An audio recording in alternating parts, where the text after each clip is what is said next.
नमस्कार मित्रांनो, मी तुमचा मित्र गावठी शिवा. आज आलो आहे रेशीम बघण्यासाठी.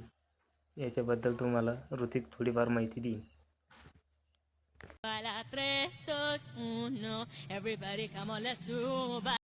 नमस्कार मित्रांनो, आपण रेशमी साड्या रेशमी कपडे बघितले असतील, पण ते रेशीम तयार कसं होतं हे तुम्हाला मी आज दाखवणार आहे. बघा तर मित्रांनो, हे आहे रेशीम. मित्रांनो, ही रेशीम एक अळी तयार करते बघा. ज्या की अळा आता पूर्णपणे त्या नष्ट झालेल्या आहे. अळी म्हणजे रेशीम अशा पद्धतीने रेशीम तयार करते बघा. हे सगळं रेशीम आहे बघा.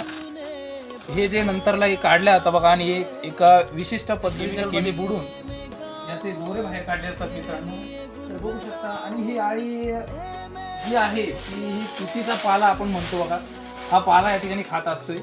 आता ही अळी पूर्णतः नष्ट झालेली आहे, त्यामुळे इथं आपल्याला अळी दिसणार नाही. हे जे काही रेशीम उरलेलं आहे तेच आपल्याला फक्त इथे बघायला मिळेल बघा.